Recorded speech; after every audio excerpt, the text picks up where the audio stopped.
네, 사랑하는 여러분, 우리는 지금 계속하여 수요일마다 구약성경 여호수아서의 말씀으로 하나님이 주시는 말씀을 나누고 있습니다. 오늘은 우리가 대림의 절기를 보내면서 오늘 우리가 받은 본문 말씀인 여호수아서 20장 1절에서 9절의 말씀으로 우리의 도피성은 예수 그리스도라는 제목으로 말씀의 은혜를 함께 나누기를 소원합니다. 지금 하나님의 약속의 땅, 축복의 땅인 가나안 지역에서 이스라엘의 12지파에 대한 기업의 분배를 다 마쳤습니다. 그리고 이스라엘 민족의 지도자인 여호수아는 하나님이 출애굽한 이스라엘 민족의 지도자인 모세에게 말씀하신 대로 도피성을 선정하는 작업을 진행하고 있습니다. 구약성경 민수기 35장 9절에서 34절의 말씀을 보면 하나님께서는 출애굽한 이스라엘 민족의 지도자인 모세에게 도피성 제도에 대해 말씀하셨음을 우리는 민수기서의 말씀을 통하여 찾아보게 됩니다. 그 중에서 민수기 35장 9절에서 11절까지의 말씀을 보면 도피성 제도에 대한 이런 말씀이 기록되어 있습니다. 여호와께서 또 모세에게 말씀하여 이르시되 이스라엘 자손에게 말하여 그들에게 이르라 너희가 요단강을 건너 가나안 땅에 들어가거든 너희를 위하여 성읍을 도피성으로 정하여 부지 중에 살인한 자가 그리로 피하게 하라라고 말씀하고 있음을 우리가 민수기서 35장 9절에서 11절의 말씀을 통하여 찾아보게 됩니다. 우리가 구약성경 민수기서의 말씀을 통하여 찾아볼 수 있듯이 도피성 제도는 하나님이 출애굽한 이스라엘 민족에게 하나님이 약속하신 땅, 하나님의 축복의 땅인 가나안에 이스라엘 민족이 거주하며 살아가는 가정에서 부지 중에 살인한 사람을 위해 만들라고 하신 성읍임을 우리는 알 수 있게 됩니다. 그러니까 다시 말씀드리자면 이스라엘 민족에게 있어서 도피성은 어떤 사람이 살인을 저지르게 되는데 그 살인이 본인이 원해서 본인의 의지대로 이루어진 살인이 아니고 본인 의지와 상관없이 고의가 아닌 실수로 살인이 저질러졌을 경우 그 살인한 사람이 이스라엘 민족의 지도자들 앞에서 그 살인에 대한 정당한 재판을 받기까지 피해자의 그 가족에게 복수를 당하지 않게 하기 위하여 살인한 사람이 숨어 있을 장소로 도피성을 만들라고 하나님이 이스라엘 민족의 지도자인 모세에게 명령하셨다는 사실을 우리는 말씀을 통해 찾아보게 되는 것입니다. 그리고 오늘 우리가 받은 본문 말씀인 여호수아 20장 1절에서 9절의 말씀에서는 하나님의 말씀에 순종하여 이스라엘 민족의 지도자인 여호수아가 이스라엘 12지파에 대한 기업의 분배를 다 마친 후 납달리 지파의 영토 중에서 갈릴리 가데스와 에브라임의 산지 중에서 세겜과 유다 지파의 산지 중에서 기랏 아르바로 불렸던 헤브론과 그리고 여리고 동쪽의 반대편에 거주하는 루벤 지파의 산지에서 베셀과 가 지파의 산지에서 길르와 라못과 므낫세 지파의 산지에서 바산 골란 등 이스라엘 12지파 중에서 6개의 지파에서 6개 성읍을 선정하여 도피성으로 선정하는 모습을 기록하고 있음을 우리가 오늘 본문 말씀을 통해서 찾아보게 되는 것입니다. 오늘 본문 말씀 구약성경 여호수아 20장 7절에서 9절의 말씀에서는 이런 말씀을 하고 있습니다. 이에 그들이 납달리의 산지 갈릴리 게데스와 에브라임 산지의 세겜과 유다 산지의 기랏 아르바 곧 헤브론과 여리고 동쪽 요단 저쪽 루벤 지파 중에서 평지 강야의 베셀과 가 지파 중에서 길르와 라못과 므낫세 지파 중에서 바산 골란을 구별하였으니 이는 곧 이스라엘 모든 자손과 그들 중에 거류하는 거류민을 위하여 선정된 성읍들로서 누구든지 부지 중에 살인한 자가 구리로 도망하여 그가 회중 안에 설 때까지 피해 보복자의 손에 죽지 아니하게 하기 위함이라 라고 말씀하고 있음을 우리는 오늘 본문 말씀 7절에서 9절의 말씀을 통하여 찾아보게 됩니다. 사랑하는 여러분, 오늘 본문 말씀인 여호수아 20장에 기록된 도피성은 이스라엘 12지파 중에서 부지 중에 살인을 저질한 사람이 자신의 생명을 벗어나기 위하여 하나님이 만드신 일종의 도피성이자 생명을 기준히 여기시는 하나님의 용서의 사랑이 담긴 사랑의 성읍이다 라고 말씀드릴 수 있습니다.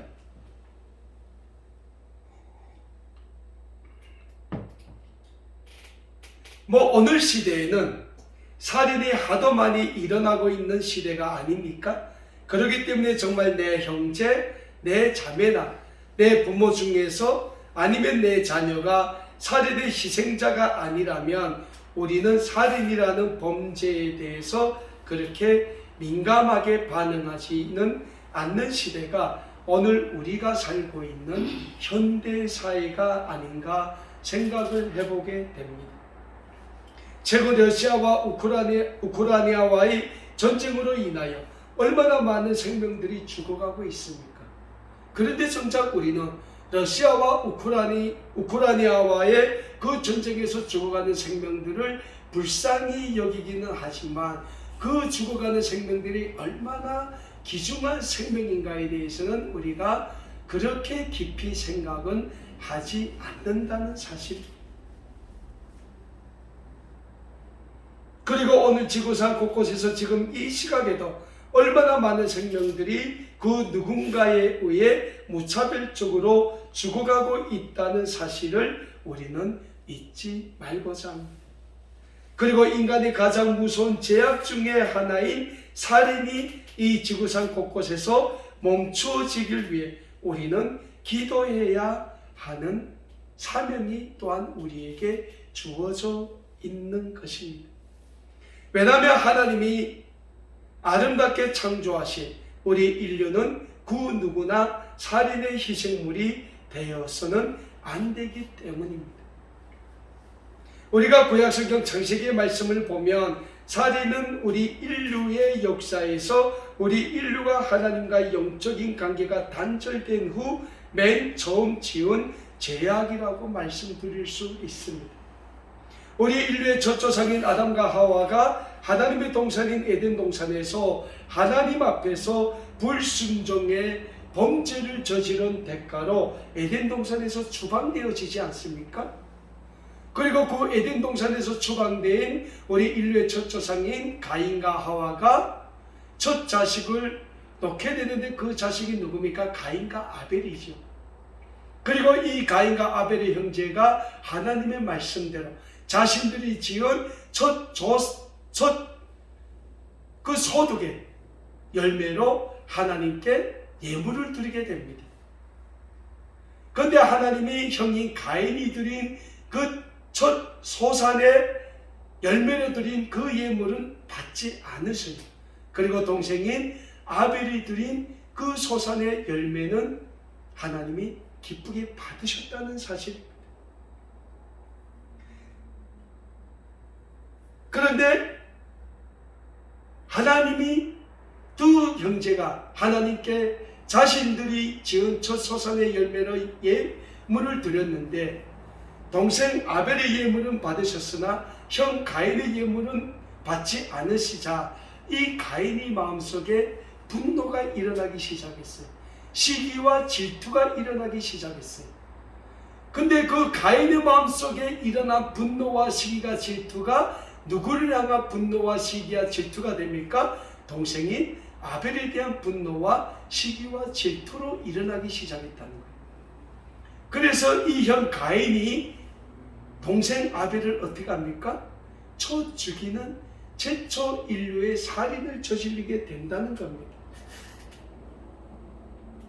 사랑하는 여러분, 가인의 부모인 아담과 하와는 하나님의 형상대로 지으심을 받았음에도 불구하고 하나님의 동산인 에덴 동산에서 하나님이 먹지 말라고 명령하신 에덴 동산 주황에 있는 선악을 알게 하는 나무의 열매를 따먹음으로 하나님께 불순종의 범죄를 짓게 됩니다. 그리고 아담과 하와의 첫 자녀인 가인은 자기 동생인 아벨을 쳐 죽이는 범죄를 또다시 하나님 앞에 짓게 된다는 겁니다. 이때부터 우리 인류의 역사에는 살인이라는 범죄가 끊이지 않고 계속적으로 진행되게 됩니다. 결국 살인은 우리 인류의 시기와 질투, 그리고 우리 인류의 욕심이 나온 결과물이라고 말씀드릴 수 있습니다. 아마도 가인이 하나님이 자신이 드린 예물을 받지 아니하셨을 때 하나님 앞에서 자신이 드린 열매에 대해 깊이 생각해보고 더 정성껏 하나님께 다시 예물을 드렸더라면 하나님은 가인의 예물을 기쁘게 받으셨을 것입니다. 그러나 가인은 그렇게 하지 않았습니다. 오히려 가인은 자신보다 하나님께 더 정성껏 예물을 드린 동생 아벨에 대한 시기와 질투로 가득 차 있었고, 그 시기와 질투를 이기지 못한 나머지 자신의 동생인 아벨을 죽이는 인류 역사에서 최초의 살인을 저지르는 살인자로 남아있게 되었다는 사실. 그러한 인류의 죄악은 하나님이 우리 인류를 이 세상의 모든 죄악으로부터 구원하시기 위해 이 세상에 보내주신 구원의 주님이신 예수 그리스도를 십자가에 못 박혀 죽이는 살인에 동참하고 또 살인을 저지르는 죄악까지 범하게 되었다는 영적인 사실을 우리는 또한 이 대림의 절기에 잊지 말고자 합니다. 그렇게 십자가에 못 박히신 구원의 주님이신 예수님은 그 처절한 십자가에 못 박혀 온몸의 피를 다 쏟으시며 죽어가면서까지도 우리 인류의 모든 죄를 용서해 주셨다는 그 영적인 진리 또한 우리는 잊지 말고자 합니다. 마치 자신의 동생인 아벨을 쳐 죽인 살인자인 가인을 하나님이 그럼에도 불구하고 용서해 주시고 그 가인을 지켜주시고 보호해 주신 것처럼 예수님도 자신을 십자가에 못 박으라고 외쳐댄 그 이스라엘의 종교 지도자들과 군중들, 그리고 나아가 우리 인류의 모든 죄를 십자가에서 용서해 주신 사랑의 주님이심을 우리는 잊지 말고자 합니다. 신약성경 누가복음 23장 39절에서 43절의 말씀을 보면 예수님께서 갈보리 언덕의 십자가에 못 박히셨을 때 예수님 좌우로 당시 가장 흉악범이라고 불렸던 두 명의 흉악범이 함께 십자가에 못 박히는 모습이 기록되어 있음을 찾아볼 수 있습니다. 그러니까 당대의 가장 흉악범이라고 할 때 살인을 저지른 범죄자들이었을 것으로 추정되는 두 명의 범죄자들이 예수님을 중심으로 좌편과 우편의 십자가에 못 박힌 것입니다. 그런데 그 두 명의 흉악범 중에서 한 명의 흉악범은 예수님을 조롱하면서 예수님께 이런 이야기를 합니다. 신약성경 누가복음 23장 39절에 기록된 말씀입니다. 달린 행악자 중 한 명을 비방하여 이르되 내가 그리스도가 아니냐 너와 우리를 구원하라 하되 라고 한 명의 흉악범은 십자가에 달린 예수님을 조롱하는 말을 했어요. 그러나 다른 흉악범은 예수님을 조롱하는 그 흉악범을 꾸짖으며 예수님께 이런 고백을 합니다. 누가복음 23장 40절에서 42절에 기록된 말씀입니다. 하나는 그 사람을 꾸짖어 이르되 내가 동일한 정죄를 받고서도 하나님을 두려워하지 아니하느냐. 우리는 우리가 행한 일에 상당한 보응을 받는 것이니 이에 당연하거니와 이 사람이 행한 것은 옳지 않은 것이 없느니라 하고 이르되 예수여 당신의 나라에 임하실 때에 나를 기억하소서 하니 라고 고백하는 모습을 우리가 찾아보게 됩니다. 사랑하는 여러분, 예수님과 함께 십자가에 못 박힌 두 명의 흉악범 중에서 누구의 고백이 옳은 고백이라고 할 수 있겠습니까? 물론 후자의 고백입니다. 그리고 그 후자의 고백을 들으신 예수님께서 그에게 이런 말씀을 하십니다. 누가복음 23장 43절에 기록된 말씀입니다. 예수께서 이르시되 내가 진실로 내게 이르노니 오늘 내가 나와 함께 낙원에 있으리라 하시니라 라고 예수님이 그에게 말씀하시는 모습을 우리가 찾아보게 됩니다. 누가복음 23장 39절에서 43절의 말씀에서 우리가 찾을 수 있는 영적인 교훈이 하나 있습니다. 그 교훈은 예수님은 우리가 이 세상에서 구었던 악한 죄를 저질렀음에도 불구하고 심지어 살인이라는 무서운 범죄를 저질렀을지라도 그 범죄를 예수 그리스도의 십자가 앞에 내어놓고 처절하게 회개할 때 하나님은 우리의 모든 죄를 용서해 주시는 용서의 주님이시라는 영적인 교훈을 우리는 오늘 말씀을 통해서 배울 수 있게 되는 것입니다. 오늘 본문 말씀이 구약성경 여호수아 20장에 나오는 도피성의 목적도 동일함을 우리는 찾아보게 되는 것입니다. 오늘 본문 말씀이 여호수아 20장 1절에서 6절의 말씀에서도 도피성의 목적에 대해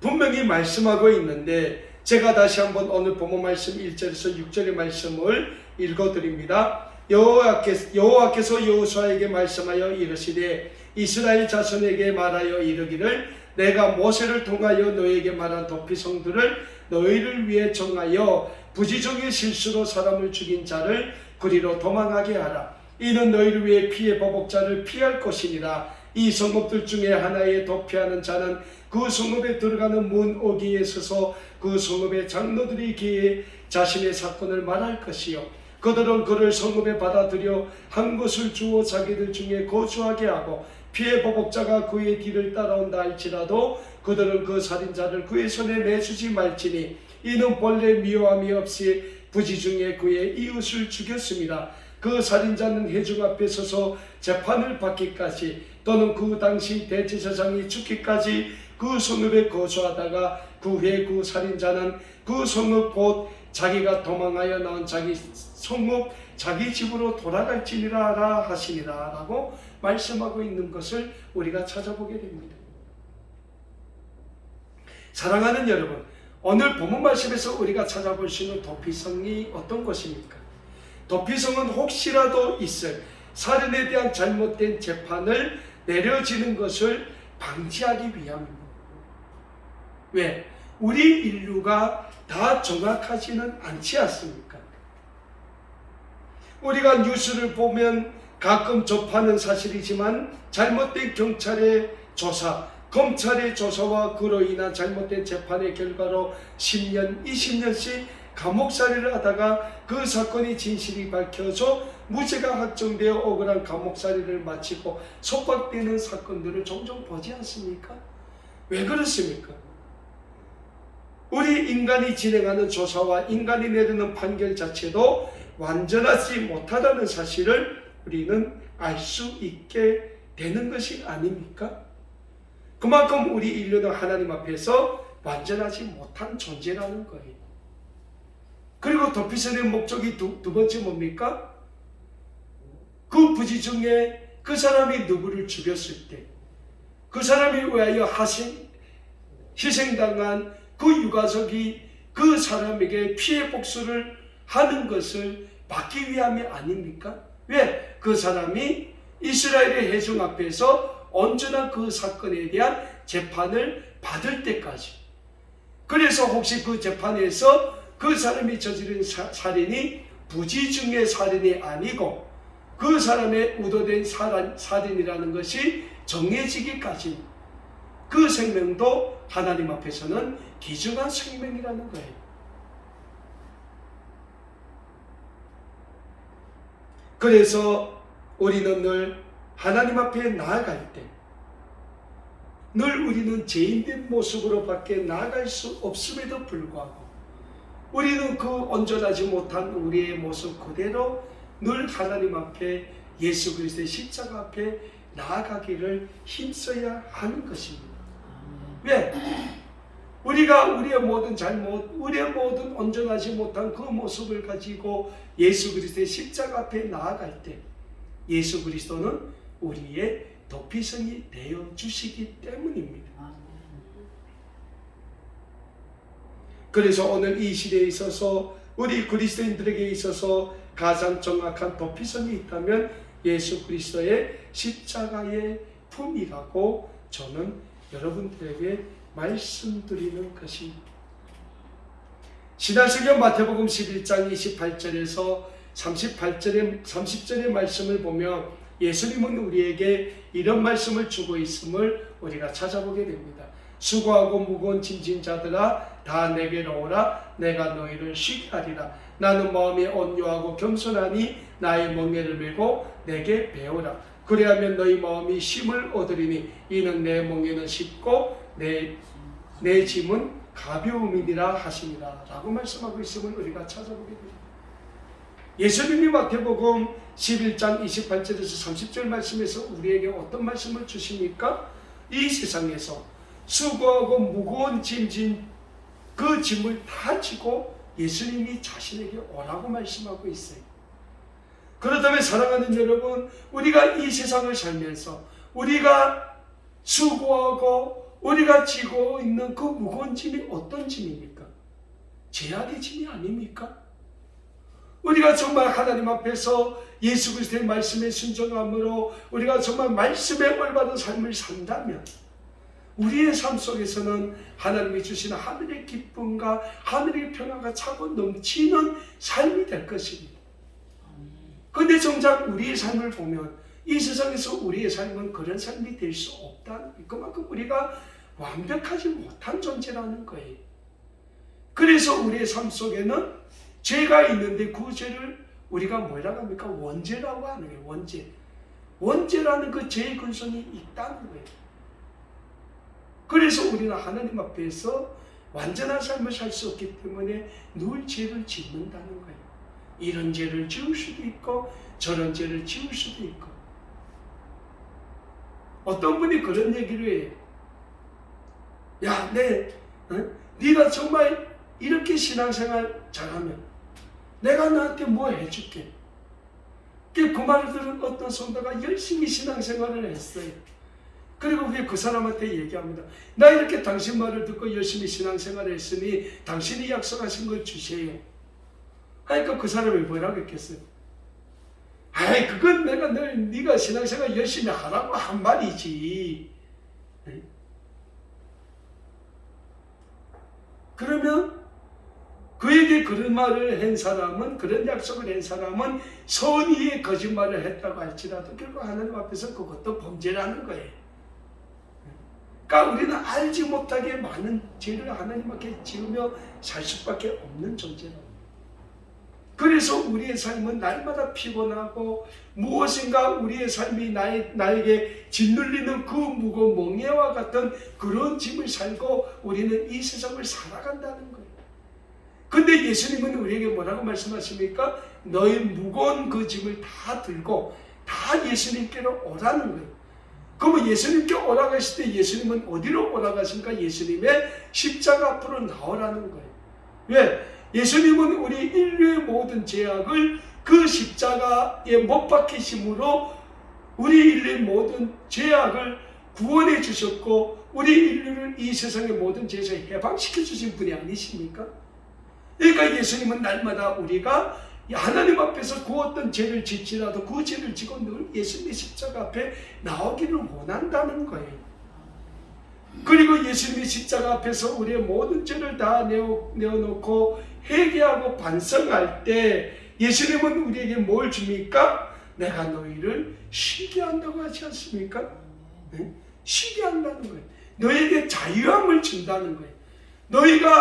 우리가 우리의 모든 죄악을 지고 이 세상에서 무겁고 지친 삶을 살지라도 그 모든 무거운 짐을 가지고 예수 그리스도의 십자가 앞에 내어놓고 회개하고 기도하며 하나님은 우리에게 예수 그리스도의 십자가를 통해서 그 과거의 모든 죄에서 자유함을 주신다는 거예요. 네.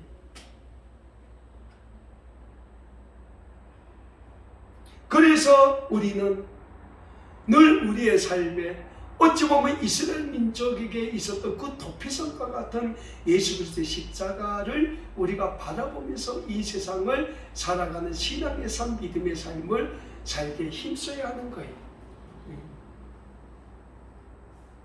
사랑하는 여러분, 이 세상에서의 삶의 무게가 너무나도 무거우십니까? 그래서 어떤 때는 신앙생활도 믿음생활도 다 포기하고 이 세상에 나가 자유로운 영혼으로 살고 싶을 때가 있습니까? 그렇다면 그 무거운 멍에를 다 우리 주 예수 그리스도의 십자가 앞에 나가 벗어놓으시기를 간절히 소원합니다.